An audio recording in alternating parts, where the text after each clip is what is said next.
네, 안녕하세요. 주식은 역시 기리기리세 기리십니다. 안녕하세요, 기리분들.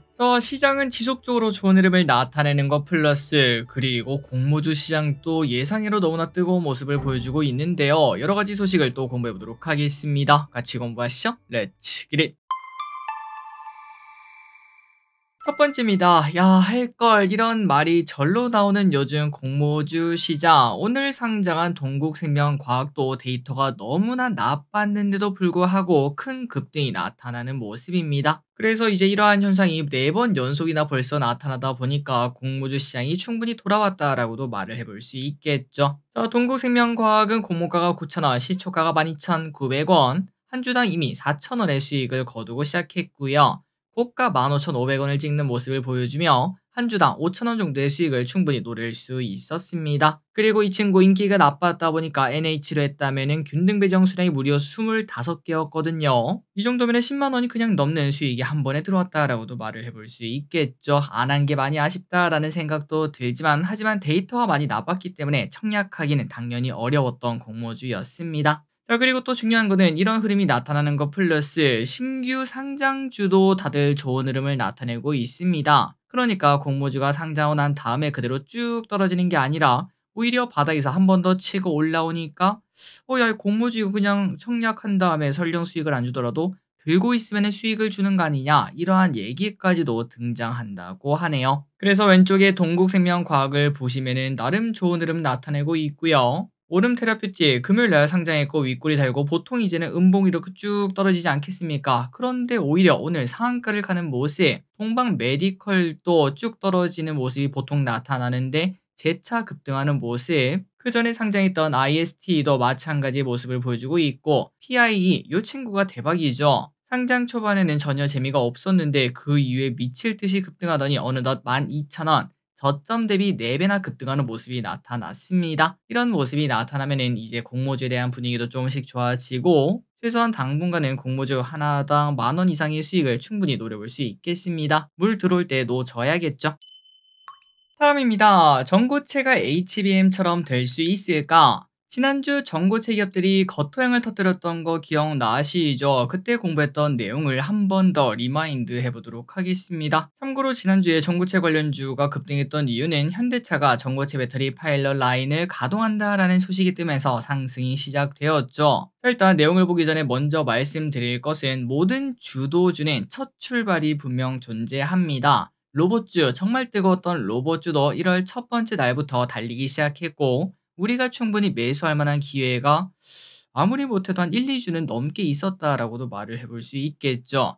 그리고 그거는 조선도 그렇고 유리기판도 그랬습니다. 그리고 이번에는 이제 전고체가 그러한 모습을 조금씩 보여주고 있는데 물론 이 상승이 어디까지 이어질지는 알 수가 없습니다. 이게 이렇게 갈지 다시 또 떨어질지는 우리가 알 수는 없겠죠. 다만 이제 이러한 상황에서 우리가 보고 이거는 뭐 급등했으니까 나는 살 수 없어. 나는 다른 거 볼래. 이렇게 말하는 게 아니라 얘는 도대체 왜 급등했을까? 얘가 혹시나 레인보우 로보틱스처럼 여기서 뭐 몇십 프로 더 오를, 2배 정도 더 오를 그럴 가능성은 없을까? 이런 가능성을 열고 이제 그거를 공부를 해보고 그거를 이제 확률을 높이는 과정이 주식 고수가 되는 그러한 길 중에 하나가 아닌가라는 생각을 해봅니다. 어쨌든 최근 전고체 관련주가 슬금슬금 올라가고 있습니다. 이 와중에 이수 스페셜티 케미컬이 좋은 모습을 보여주고 있는데 27년부터 대량 생산 예정도 존재하고 있고요. 그래서 이제 이러한 모습을 봤을 때 개인적으로는 반도체가 작년에 많이 좋지 않았겠습니까? 하지만 반도체 전반적으로 다 좋지는 않았습니다.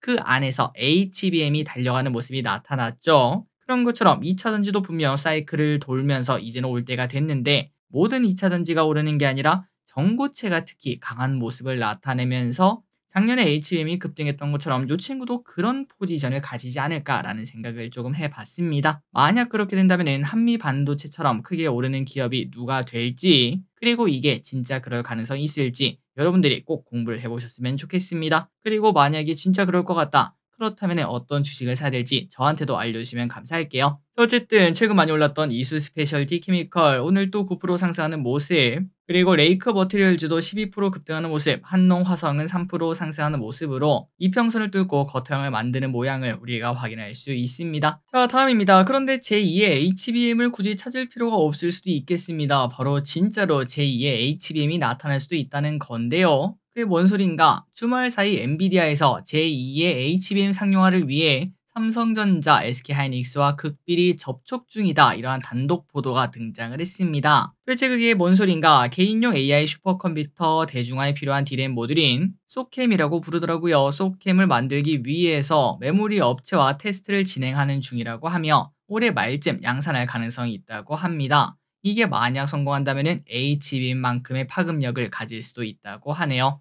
자, 참고로 소캠에는 기판 위에 LPDDR5X 저전력 반도체라고 합니다. 이거를 얻는다고 하는데요. 그러다 보니까 여기에 관련된 기업인 심텍과 TLB 등은 소캠용 기판을 공급하기 위해 협력 중이라는 소식에 상승했고, 에이펙트와 3A 로직스 등 저전력 반도체 관련주도 좋은 흐름을 나타냈습니다. 자, 이것도 마찬가지겠죠. 이런 식으로 이제 첫 출발을 하는 모습이 나타나고 있는데, 과연 이게 앞으로 두세 배 올라가는 그 첫 번째 장면일지 아니면 올라가다가 떨어질지 그거를 확인하는 게 우리의 실력이라고 말할 수 있겠습니다. 이 또한 공부해보시고 가능성이 있어 보인다, 야 이거 진짜 괜찮다, 그러면 저한테도 꼭 알려주시기 바래요. 다음입니다. 딥시크 국내 사용 중단. 한때 시장에 충격을 주면서 세상을 놀라게 했던 딥시크. 그런데 개인정보나 보안에 대한 논란이 계속 불거지면서 오늘 개인정보보호위원회에서 딥시크 앱에 대한 국내 서비스를 잠정 중단한다라고 밝혔습니다. 딥시크 측의 개선과 보완이 이루어지면 서비스를 재개한다라고 말을 했고요. 그래서 이제 이렇게 중단된 기간 중에는 앱을 새로 다운받아서 사용할 수는 없고, 기존에 받아둔 앱을 사용하거나 PC를 사용하는 것은 가능하다고 하네요. 그리고 한편 개인정보위는 딥시크만 때리는 게 아니라 국내에 진출한 글로벌 서비스를 위한 가이드를 제작할 예정이라고 하니까 혹시나 나중에 다른 것들도 우리 보안에 개인정보에 위협이 된다면 규제를 당할 수도 있을 것 같습니다. 다음입니다. 그 와중에 이제 그록3가 나온다고 합니다. 오늘 일론 머스크의 XAI에서 만든 AI 챗봇 그록3가 공개될 예정인데요. 라이브 시험과 함께 배포가 진행될 예정으로 머스크는 세상에서 가장 똑똑한 AI라고 표현하기도 했습니다. 자, 그러다 보니까 그록3에 대한 기대감이 당연히 높아질 수밖에 없겠죠. 또한 머스크는 올트먼과 사이가 안 좋다 보니까 GPT와의 경쟁 구도도 기대될 수밖에 없을 것 같습니다. 한국 시간으로는 내일 새벽 1시에 공개된다고 하니까 자세한 내용은 내일 일어나서 다시 보도록 할게요. 다음입니다. 자, 휴머노이드 이야기는 계속 등장하고 있어서 이제는 놀랍지도 않겠습니다. 그런데 숫자가 엄청나네요. 10년 내 8경까지 성장하는 시장이라고 합니다. 자, 모건 스탠리는 휴머노이드 로봇 시장에 대해서 전망 보고서를 내놓았고, 향후 10년 동안은 기술 투자의 핵심 주제가 될 것으로 보며 10년 내 시장은 8경 6천조까지 확대될 것이라고 합니다. 그리고 시장을 선도할 100대 핵심 기업도 꼽았는데요. 기업들은 브레인, 바디, 인터그레이터 세 가지 부분으로 나누어서 선정을 했습니다. 자, 참고로 브레인은 이제 머릿속에 들어있는 소프트웨어겠죠. 그리고 바디는 나머지 부분을 말을 하고요. 마지막으로 인터그레이터가 뭔가 바로 소프트웨어와 하드웨어를 연결하는 그런 중추신경계, 이런 식으로 생각하시면 될 것 같습니다. 자, 그럼 브레인은 어떤 기업인가? 엔비디아, 메타, 알파벳, 마이크로소프트, 그리고 국내 기업은 삼성전자와 SK하이닉스, 다음으로 바디는 인텔과 CATL, 삼성, SDI, LG, 엔솔을 포함시켰다고 합니다. 마지막으로 인터그레이터는 애플, 테슬라, 아마존, 비아디, 소니를 포함했고, 우리나라는 현대차, 삼성전자, 네이버, LG를 포함했다고 하네요. 자, 그러니까 이제 휴머노이드 시장에 대한 글로벌 기업들의 관심은 커질 수밖에 없다는 걸 확인할 수 있는데요. 그리고 마침 지난 금요일에는 구글도 로봇 회사 앱트로닉에 3.5억 달러를 투자했다는 소식을 우리가 봤었는데, 그런데 그 다음날에는 메타가 또 공개를 했습니다. 자, 메타는 휴머노이드 로봇을 위한 새로운 부서를 꾸리는 중이라고 보도하며 라마 AI를 담을 휴머노이드 로봇 연구에 집중한다고 하네요. 그리고 이 외에도 오픈 AI는 상표의 로봇 분야를 포함했고 새로운 로봇팀을 구성하고 있다고 하는데, 또한 애플도 스마트폰 생태계를 위한 로봇을 연구 중이다, 이런 얘기도 나타나고 있죠. 글로벌 모든 기업들이, 이름만 들어도 아는 기업들이 전부 다 휴머노이드 시장에 뛰어들고 있습니다. 다음입니다. 자, 이거는 정말 좋은 것 같습니다. 키움증권이 증권사 리포트를 웹툰으로 만들어서 보여주기 시작했다고 하는데요. 물론 모든 거를 그렇게 만들 수는 없겠지만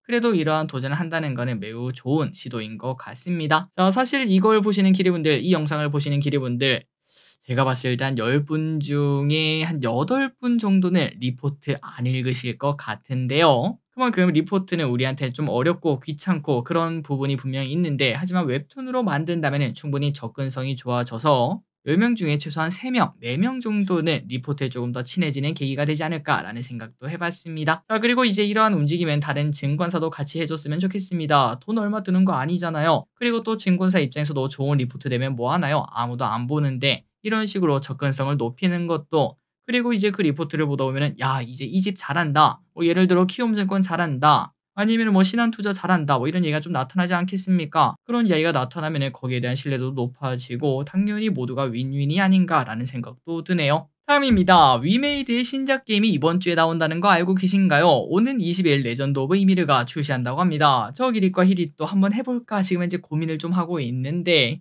다만 주가를 보시면 아직까지 딱히 영향은 주고 있지 않는 모습. 자, 개인적으로 이런 모습을 저는 좋아합니다. 기대감이 없기 때문에 지금 만약에 여기서 매수를 한다고 하더라도 큰 하락까지는 나타나지 않겠죠. 해봐야 뭐 마이너스 5%, 10%그 정도에서 마무리가 되지 않겠습니까? 그런데 만약에 거기서 게임이 대박을 쳤다, 뭐 게임 스트리머 사이 중에서 이제 엄청난 기대감이 나왔다, 그런 상황에서는 큰 수익을 기대할 수 있는 그런 자리라고 생각합니다. 자, 다만 신한투자증권은 위메이드에 대해서 의견을 중립으로 얘기를 했고요. 그러니까 사실상 매도 리포트겠죠. 아직까지 위메이드의 매력은 크지 않다라고 판단했습니다. 과연 레전드 오브 이미르는 위메이드를 살릴 수 있을까요? 다음입니다. 자, 이거는 무조건 봐야 되는 소식이겠죠. 증시 좀 오르나 했더니 이제 공매도가 재개합니다. 당분간은 증시가 좀 빠지는 트리거가 될 수도 있을 것 같은데 계속 보도록 할게요. 자, 3월부터 오랫동안 우리가 보지 못했던, 무려 1년인가요? 못 봤던 공매도가 찾아온다고 합니다. 그런데 개인적으로 좀 무서워요. 작년에 그렇게 힘들었던 시장, 10월, 11월, 12월 진짜 박살나지 않았겠습니까? 그때가 공매도가 없었는데도 그랬다는 게, 야, 만약에 있었으면 어떻게 됐을까라는 생각도 들더라고요. 일단 시장에서는 공매도 재개에 따른 영향을 이렇게 예상을 했습니다. 최근 증시에서 관심을 크게 받으면서 올라간 섹터 분명히 있지 않겠습니까? 그런데 그거를 이제 좀 밖에서 봤을 때는 좀 쏠리긴 했다라는 거를 아마도 동의를 하실 겁니다. 특히 로봇, 조선, 방산 이쪽이 엄청난 자금이 몰렸죠. 그런데 이제 여기에서 분명 차익 실현 물량이 나올 만하기도 하고, 이제부터 공매도가 재개하면 어디부터 때릴까요? 맞습니다. 많이 오른 친구들부터 당연히 때리겠죠. 여기에 공매도 공격이 충분히 들어갈 수 있고, 그 부분을 예상한 자금이 선제적으로 차익 실현이 나타날 수도 있다고 합니다. 자, 그렇다면 국장 끝이냐? 지금 다 팔고 도망가느냐? 그건 아니겠죠. 증시는 계속 좋을 확률이 높고요. 더 좋은 주식도 있기 때문에 이제는 국소 섹터, 최근 들어 많이 올랐던 로봇조선, 방산, 바이오 등 요런 섹터 말고 다른 쪽으로 펼쳐지는 그러한 계기도 될 수 있다고 합니다. 그렇기 때문에 내가 만약에 조선이랑 방산, 바이오 뭐 요런 것만 좀 많이 들고 있다, 그거를 조금은 떼서 한 10% 정도만 떼서 다른 쪽으로 펼쳐 놓는 것도 괜찮은 방법이 될 수 있겠네요. 다음입니다. 개봉 시기가 계속 미뤄지면서 폭망 아니냐라는 이야기가 나왔던 미키 17, 아니 미키 17이라고 읽어야 되나요? 하지만 영국 런던에서 시사회를 열었는데 호평 일색이라는 소식이 나왔습니다. 또한 로튼토마토 평론가 평점을 봐도 86%를 나타내며 대작 기대감도 솔솔 나타난다고 하는데요. 자, 봉준호 감독이라는 그 이름값이 당연히 있겠죠. 한국에서는 오는 28일 개봉, 그리고 북미에서는 다음 달 7일에 개봉한다고 합니다. 이번에도 기생충 열풍을 또다시 재현할 수 있을지 보도록 할게요. 다음입니다. 지난번에 샘 올트먼이 한국에 왔을 때 이야기를 꺼낸 의료 AI, 이 친구도 지속적으로 관심을 받는 모습이 나타나고 있습니다. 오늘 또 여러 가지 소식이 등장하며 주가가 또 크게 급등하는 모습이 나타났는데요.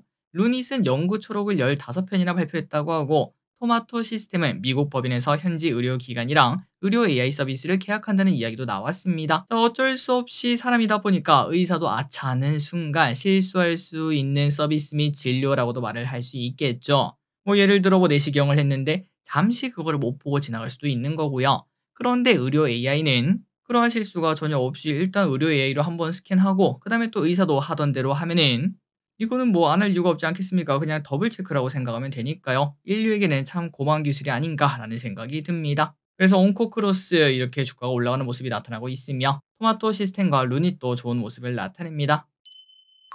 다음입니다. 오늘 등장한 소식이죠. 첨단 산업을 위한 에너지 확충을 핵심으로 하는 에너지 3법 중에서 전력망 확충법을 처리했다는 소식이 나왔습니다. 이는 AI 산업을 위해서 국가 전력망을 확충하는 건데요. 뭐 당연하게도 통계가 되었다고 하네요. 그래서 오늘 전력 설비가 상승. 자, 다음입니다. 지난주에 이제 화학에 대한 이야기도 조금 했었는데요. 다시 또 급등하는 모습이 나타나 한 번 더 보도록 할게요. 자, 롯데케미칼의 움직임이 심상치 않습니다. 바닥에서 겉토양 이후, 그 다음에 두 번째 겉토양까지 오늘 나타나는 모습. 물론 한국 화학에 대한 걱정은 가득가득하지만 세상 모든 주도주는 걱정에서부터 피어나는 거기도 하겠죠. 이 또한 지금이 과연 이제 첫 번째 상승의 그 출발일지 한번 고민할 필요가 있겠습니다. 자, 그렇다고 화학주가 오른 이유가 뭡니까? 우크라 종전 이 단어에서 간접수의 기대감을 가지고 있다고 합니다. 건설 기자재에는 석유화학 제품이 적용이 되고 유가가 하락하게 되면은 원자재 가격 안정화라는 호재도 존재를 한다고 하죠. 그리고 또 이 와중에 롯데케미칼은 파키스탄 법인을 매각한다는 소식도 꺼냈는데